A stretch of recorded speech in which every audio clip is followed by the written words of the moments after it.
Tapi mixed method ini memang jarang orang lakukan. Biasanya mereka melakukan kualitatif atau kuantitatif. Tapi untuk kita, untuk semester 5, untuk yang di UI KPBI, ini akan lebih menekankan pada penelitian kualitatif. Oke. Kemudian kita lihat apa sih bedanya kuantitatif dan kualitatif. Dari segi desain, ini kan ada approach atau method ya. Kadang-kadang orang mengatakan quantitative method atau approach. Tapi di bawahnya qualitative approach, di bawahnya approach itu ada desain. Nah, ini yang kuantitatif masuknya eksperimen, kemudian ada korelasi, ada survei. Nah, jadi kalau yang tadi Jafar katakan apa survei ya.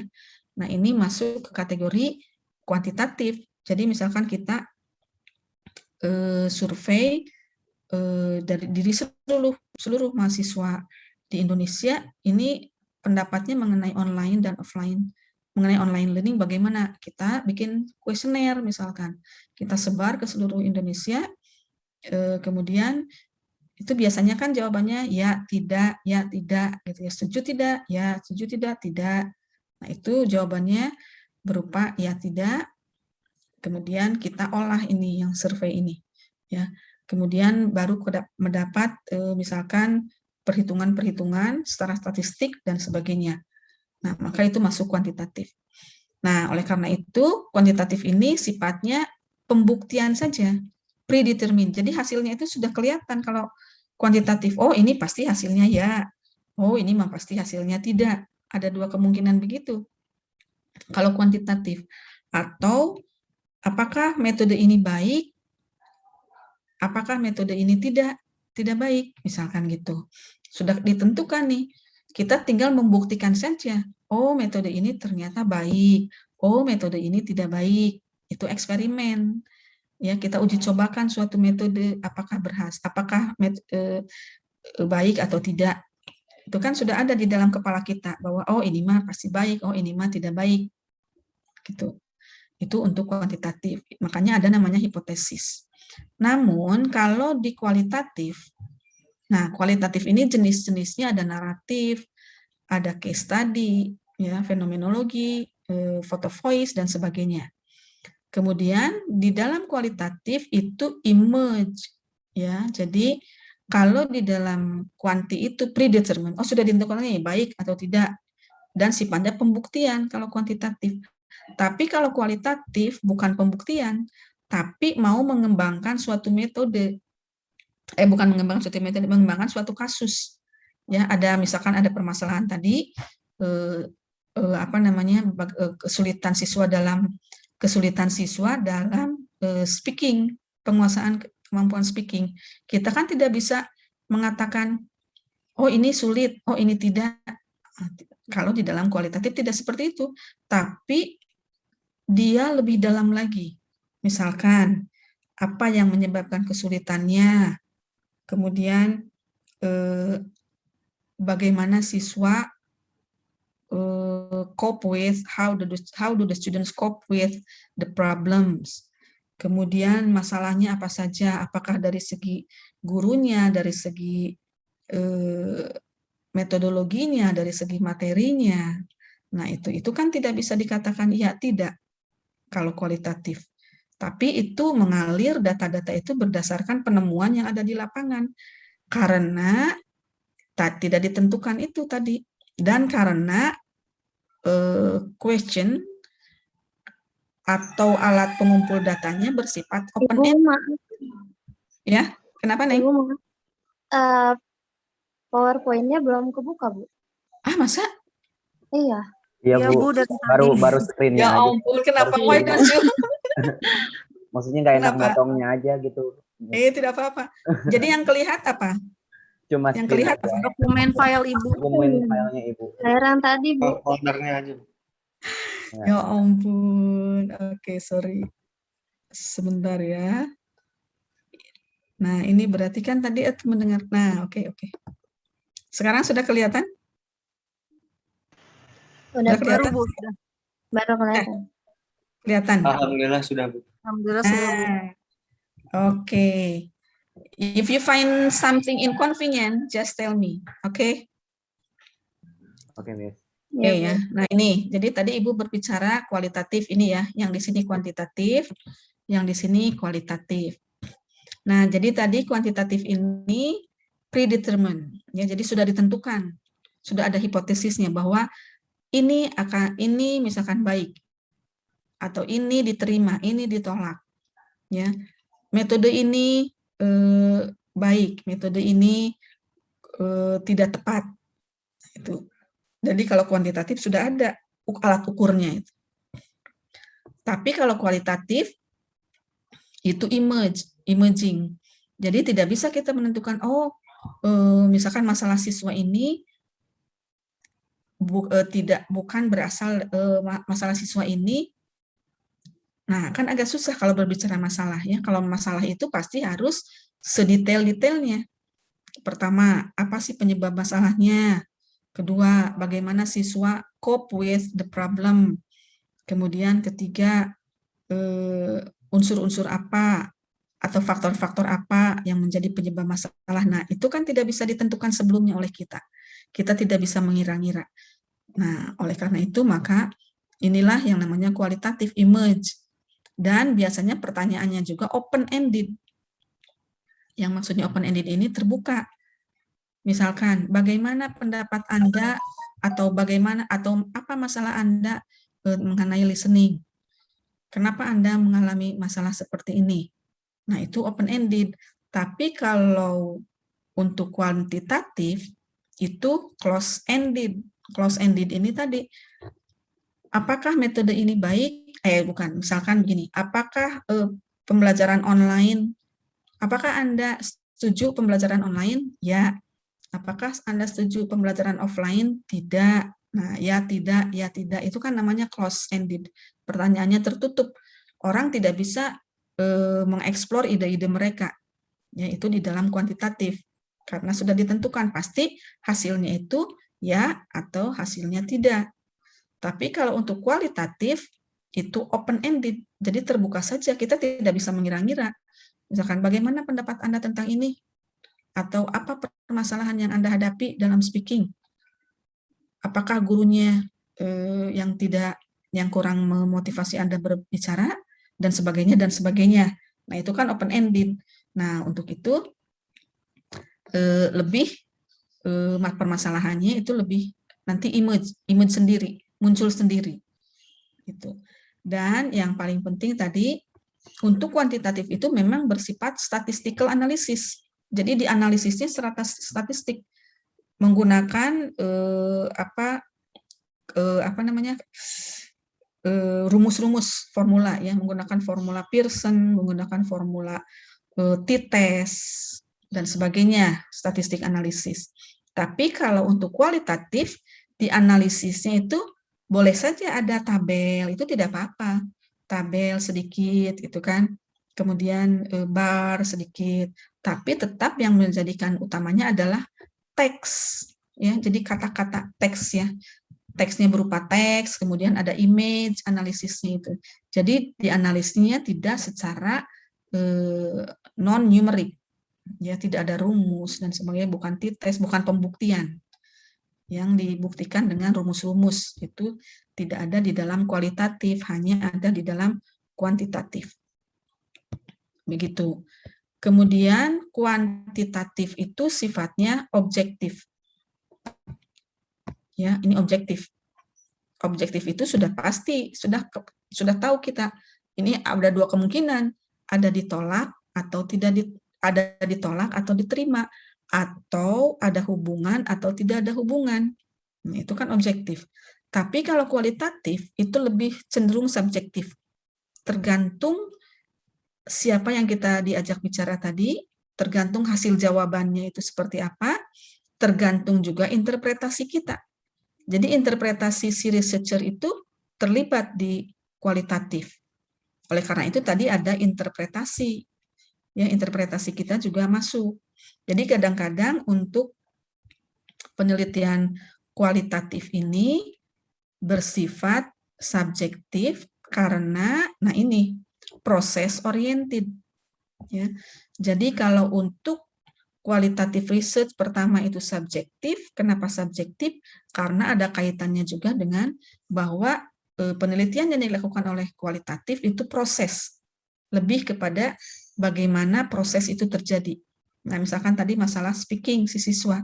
Ini kan lebih kepada bagaimana prosesnya, bagaimana masalahnya apa, kemudian bagaimana mereka, how they cope with the problem, how they solve the problem, itu lebih kepada proses bagaimana mengatasi masalah, bagaimana munculnya masalah.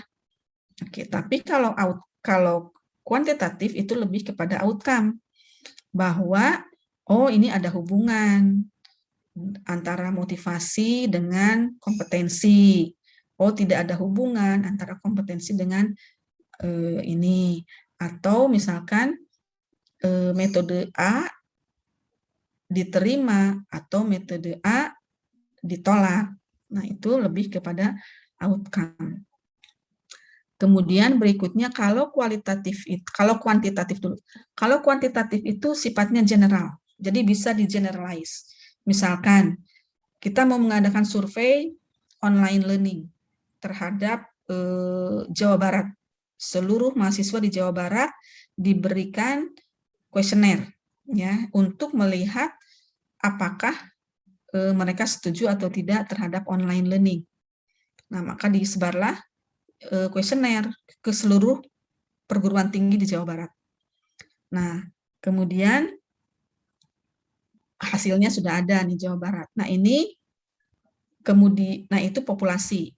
Tapi kalau kita mau ngambil sampel saja di Bogor, kita ambil perguruan tinggi di Bogor saja. Itu namanya sampel. Nah, si sampel ini bisa mewakili populasi Jawa Barat. Jadi yang di Bogor, Universitas di Bogor ini bisa hasilnya itu bisa mewakili Jawa Barat. Generalizable itu maksudnya. Jadi dengan kuesioner tersebut, oh ternyata di Kota Bogor online ini lebih disukai. Nah, ini bisa di generalize bahwa di seluruh Jawa Barat semua siswa menyukai. Karena tadi ada populasinya Jawa Barat, ada sampelnya. Itu kuantitatif. Tapi kalau kualitatif, ungeneralizable. Oleh karena itu, makanya ada case-case, ya single case tadi. Misalkan, tadi di Jawa Barat, untuk mengetahui masalah yang dialami, masalah speaking yang dihadapi siswa-siswa seluruh Jawa Barat. Nah, itu kita tidak bisa mengambil sampel sebesar itu, karena kan lebih dalam, lebih kepada proses. Kalau proses itu kan harus lebih, pertanyaan-pertanyaannya juga harus lebih mendalam. Nah, kita ambil saja langsung ke partisipannya. Jadi tidak ada istilah populasi sampel kalau di kualitatif. Jadi kalau kita menemukan artikel, kemudian artikel itu ada istilah populasi dan sampel, maka itu masuk kategori kuantitatif. Tapi kalau di dalam kualitatif, itu istilahnya responden atau istilahnya partisipan. Dan itu biasanya kecil-kecil. Tidak mungkin 1.000 orang dijadikan responden untuk kualitatif. Kualitatif itu biasanya maksimal 150. Kadang ada yang 1 orang juga bisa dijadikan sebagai responden. Ya, bisa together with you and let's they create another meeting. Siapa ini? Di ini ya. Oke, begitu ya. Ini makanya untuk case study itu, untuk kualitatif itu, case study masuk sebagai salah satu desainnya. Oke, kemudian explanation, kalau di dalam kuantitatif itu explanation relationship, ya, jadi hubungan antara tadi motivasi dengan kompetensi, ataukah membedakan antara grup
Yang tadi, sebentar. Nah, ini bagaimana sih kita bisa menentukan kita akan melakukan kualitatif atau kuantitatif gitu ya. Paling tidak kualitatif. Nah, di sini kelihatan tidak? Kelihatan yang baru? Kelihatan, Bu. Bagus ya. Nah, ini. Jadi nanti kita akan berawal dari mempelajari artikel. Ya, jadi Ibu I will give you two kinds of articles. The first one is quantitative article, the second one is qualitative article. Yeah, from this article, you have to read because you have learned the academic writing. Of course, you have understood the articles, you have understood the reading. Ya, ini akan diberikan 2 artikel, nanti silakan dipelajari artikel ini. Ya, kemudian bagaimana orang melakukan kualitatif, bagaimana orang melakukan kuantitatif. Ya, tapi nanti kita di awalnya kita akan melihat kuanti dan kualitatif dulu kedua-duanya. Ya, kemudian nanti bagaimana apa yang harus kita persiapkan untuk kualitatif dan sebagainya gitu ya. Nanti kita akan mempelajari sama-sama mengeksplor ini di week 3, week 4, week 5, week 6, ini semuanya contoh-contoh dari kualitatif. Kita akan melihat satu persatu, nanti artikelnya akan Ibu berikan. Jadi, you don't need to find your own article, I will give the article. We will study, for example, the week 3, in week 3, you will learn what is case study like, ya, metodenya seperti apa, caranya bagaimana, instrumennya seperti apa, kemudian nanti di naratif juga sama, mulai dari introduction bagaimana, literature review bagaimana, research metodologi, terutama pengambilan datanya seperti apa, kemudian ini CAR, classroom action research, biasanya mixed method ini, antara kuanti dan kuali. Kemudian nanti foto voice juga akan kita pelajari bersama-sama. Nah, dari sini baru kita ada ide, oh ternyata kalau case study ini, kalau kita mau mengambil desainnya case study, maka yang harus dipersiapkan adalah ini, pengambilan data seperti ini, nanti analisisnya seperti ini, literature review yang dibutuhkan adalah ini, pertanyaan penelitiannya seperti ini. Nah, itu kita akan nanti di bab di week 7. Nah, week 7 ini refleksi dari semuanya sampai kita pemilihan topik kita sendiri. Oh, ternyata setelah kita mempelajari 4 desain ini, saya akan mengambil naratif saja deh untuk desainnya, atau saya akan mengambil foto voice deh untuk desainnya, sambil kita juga mencari ide-ide untuk mendapatkan topik. Jadi yang pertama harus kita tentukan adalah topiknya dulu. Ya, sebelum apa-apa. Jadi oleh karena itu navigasi ini sangat penting. Jadi navigasi yang Pak Umam ajarkan itu kita pakai, kita searching. Misalkan kita tertarik di bidang speaking. Oh, saya akan speaking deh, akan fokus kepada speaking. Nah, kemudian kita cari, selain speaking ini, apalagi yang konstruknya atau variabelnya. Nah, nanti akan Ibu lihatkan.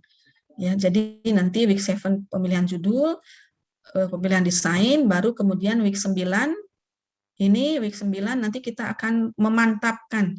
Jadi week 9 itu harus sudah fix dengan judul, dengan topik, paling tidak topik kita apa, kemudian desain kita apa. Baru nanti week 11, ini kita langsung ke persiapan menulis introduction untuk proposal skripsi kita. Ya, atau proposal PKM kita. Jadi setelah UTS ini langsung kita praktek. Kadang-kadang agak susah juga ini kalau menulis langsung praktek. Oleh karena itu mata kuliah ini ada 3 kredit semester. Ada 2 for synchronous, 1 for asynchronous. Nah, harus dikasih asynchronous karena menulis itu individually, tidak bisa dalam kelas kita bisa menulis. Ini tidak bisa. Begitu ya, Anida.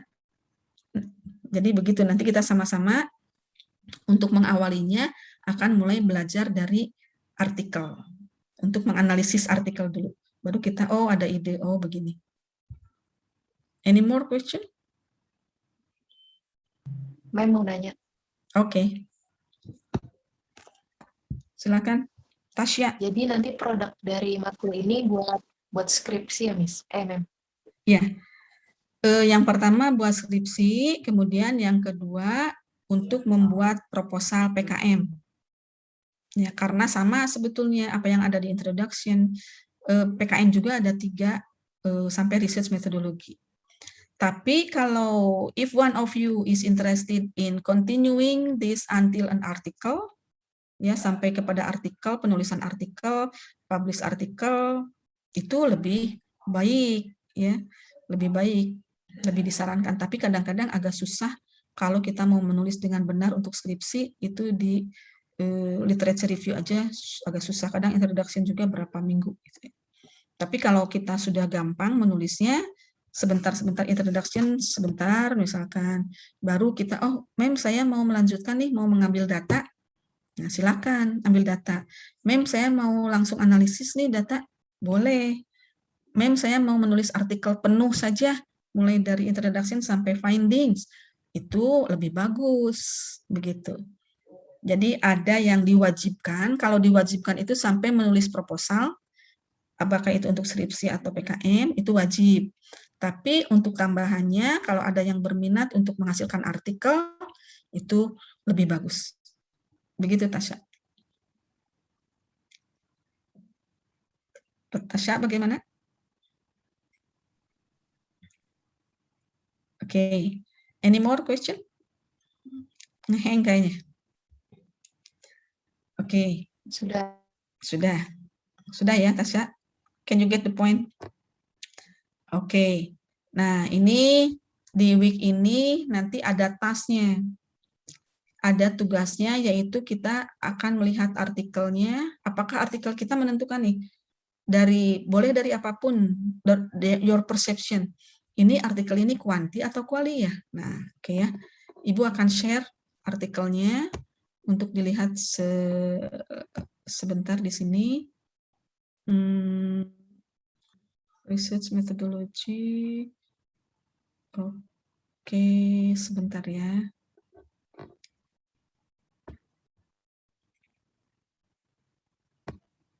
Sebentar, Ibu cek dulu.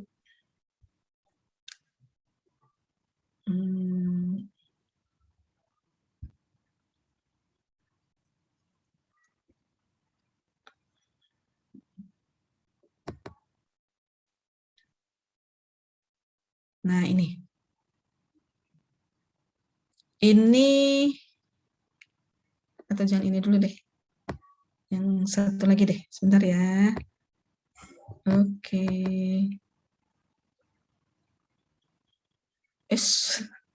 Sorry, because my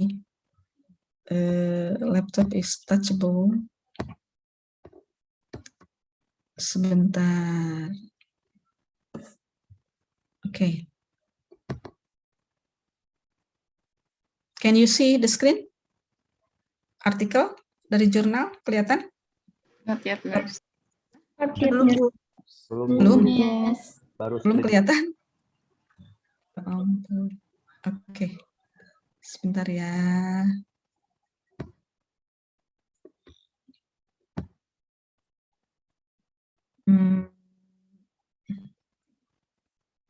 Sebentar. Ini sudah kelihatan belum? Sudah, Miss. Jurnal ya, Journal of Education for Teaching. Oke, good. Nah, ini adalah salah satu artikel, nanti akan kita pelajari. Nanti you have to read this article, kemudian nanti ada summary-nya. Nanti akan Ibu berikan reading log. Oke. Nah, di sini the title is Changes in Teachers' Beliefs After a Professional Development Project for Teaching Writing. Ini kira-kira mengenai apa dan apa ini? Ini skill-nya apa ini skill-nya? Orang mau menulis, orang menulis artikel ini. Dia menulis skill apa? Writing. Oke, good writing. Oke, ya jadi kita sudah punya fokus writing. Nah, jadi nanti untuk skripsi kita mulai dari sekarang nih. Saya mau fokus kemana ya? Apakah writing, apakah reading, apakah speaking atau apa, atau linguistik atau apa. Nah, mulai dari sekarang kita harus siap-siap. Pertama, writing. Kemudian yang kedua, apakah artikel ini mengenai guru atau mengenai siswa? Guru. Guru. Guru. Oke, ya. Jadi di sini ada teaching writing. Berarti kalau teaching itu from the perspective of teachers. Jadi si writer ini mau menulis writing tapi dari segi teachingnya, bukan learningnya. Kalau learning writing itu berarti from the perspective of learners. Gitu. Kemudian di sini ada teachers belief.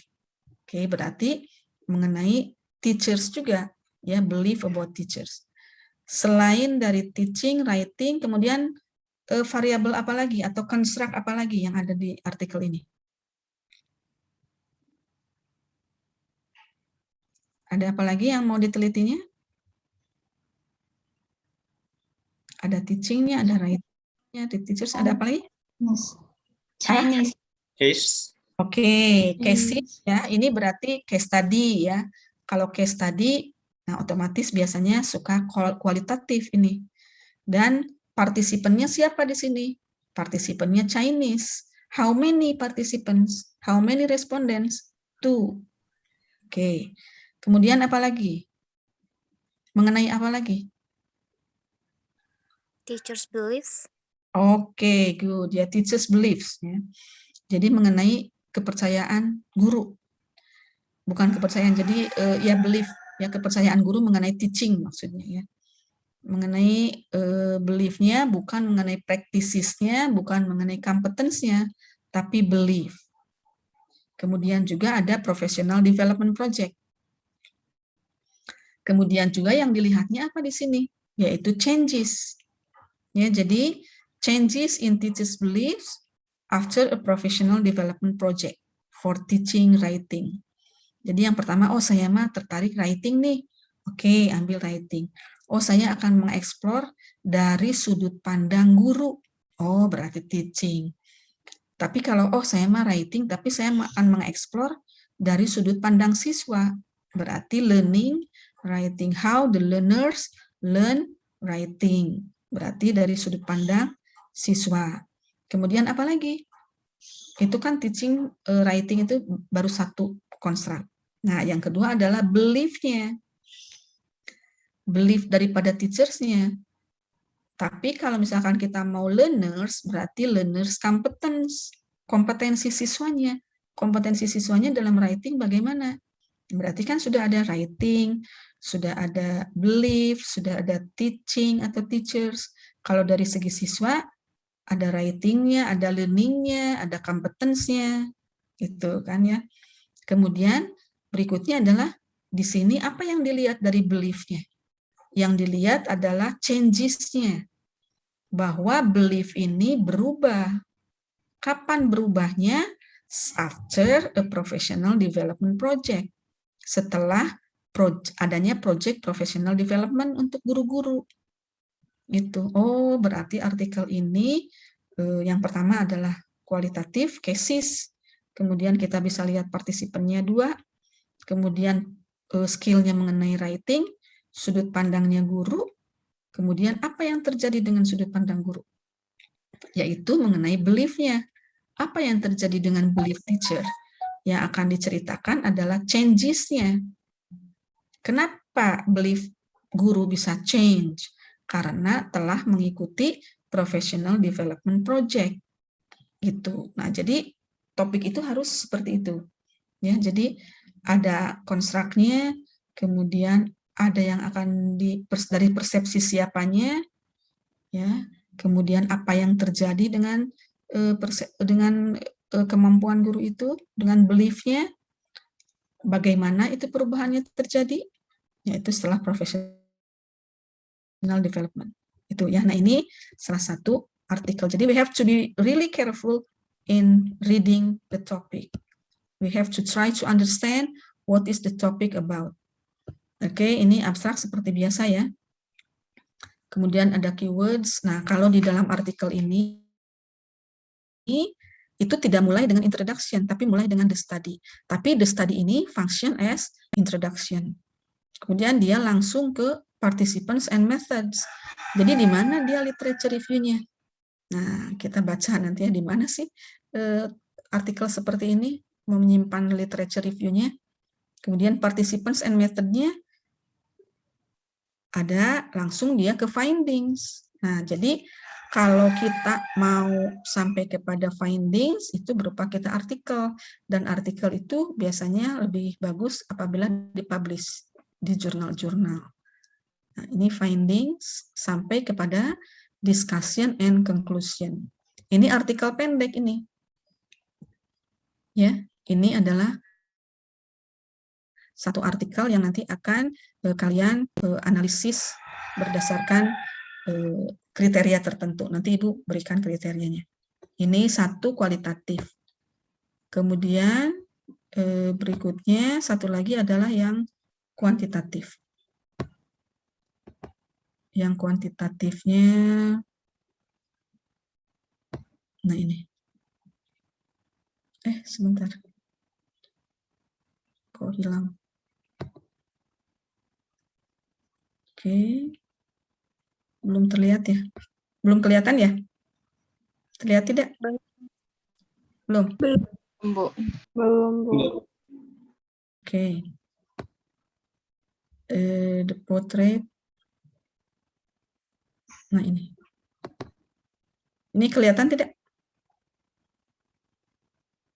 Ya, sudah. Ini the portrait ya. Portrait of Primary School in English in Indonesia. Nah, ini satu artikel lagi yang harus dibaca dan dibuat reading log-nya. Kalau ini ada introduction-nya. Ini introduction-nya ada, kemudian aims-nya ada, ya, kemudian teorinya juga ada, research metodologinya dia ada, bagaimana analisisnya, data sources-nya, ya, sampai kepada findings. Nah, ini dua ini nanti you have to read and then you also have to sudah terlihat ini reading log? Sudah.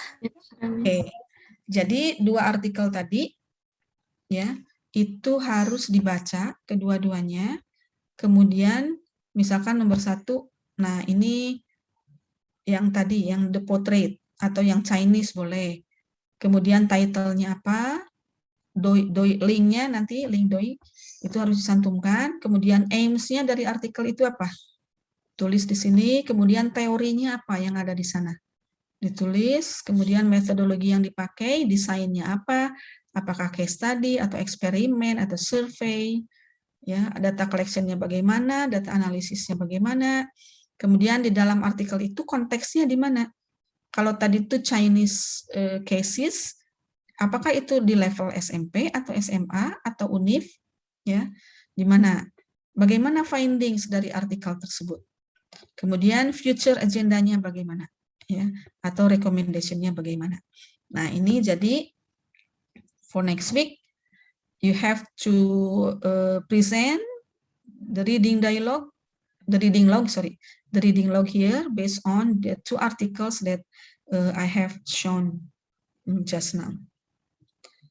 Okay, is it clear enough? Ada pertanyaan lagi?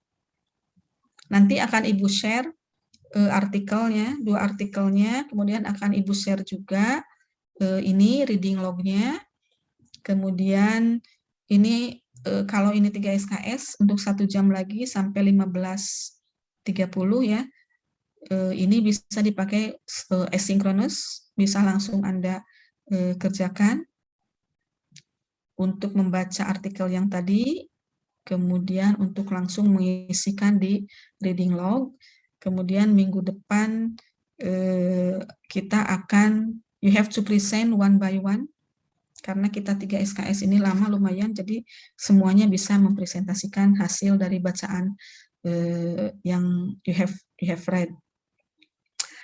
And then sebetulnya reading log ini sangat pendek ya, jadi mungkin yang agak banyak itu, yang agak panjang itu adalah understanding the article. Gitu ya. Jadi bisa dikirim reading log ini ke Ibu pada hari Kamis ya. Hari Kamis minggu depan. Itu bisa di WA atau di bagaimana? Atau di email?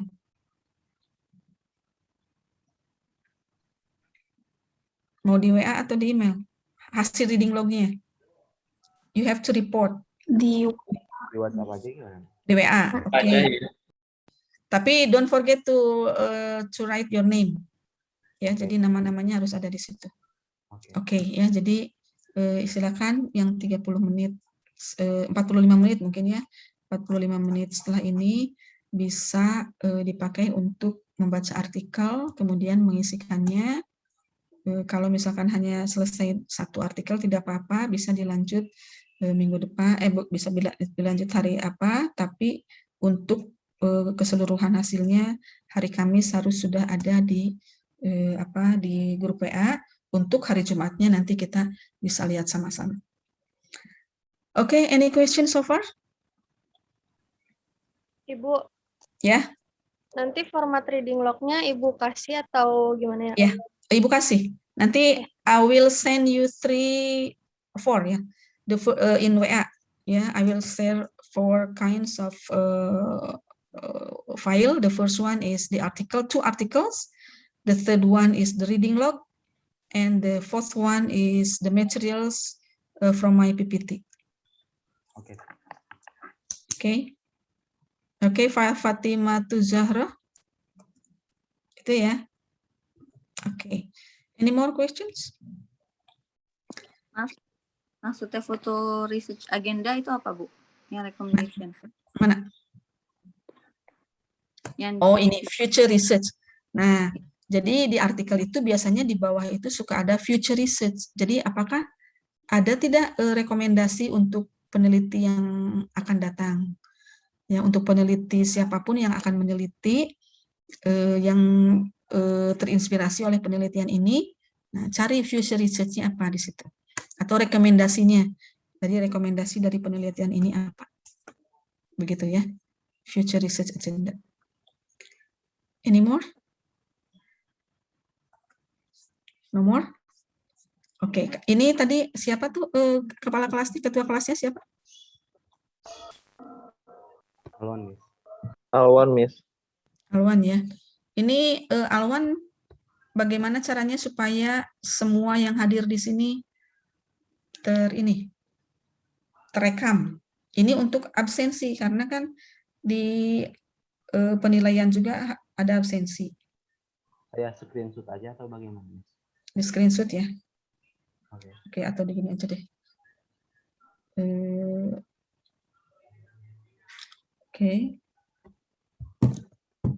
Dari Awan dia bisa nggak screenshot-nya atau harus dari Ibu? Dari saya juga bisa, Miss. Oke. Ya, dari Alwan ya. Screenshot sampai ke bawah. Ini tuh ada kelas B-nya atau kelas A semua ya? Ada kelas C kalau nggak salah, Bu. Ada tadi Hikmah kalau nggak salah di kelas. Oh, kelas C ada kelas C. Unsil ya dia, maksudnya ikut unsil. Berdua. Oh, ya. Oh, ada kelas C-nya ya? Iya, kemarin sudah konfirmasi ke Ibu. Iya. Ya, Oke. mungkin kayak ikut program unsil terus. Iya, tidak apa-apa. Tidak apa-apa, sama saja. Dimanapun sama aja.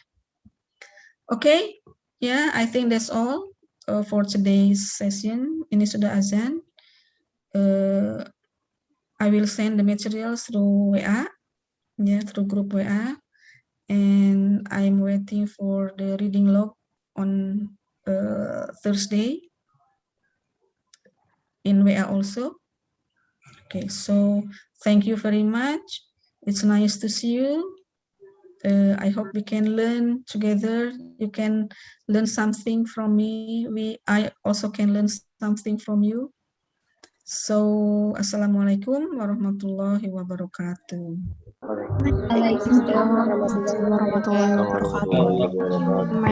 Friday. Ma'am.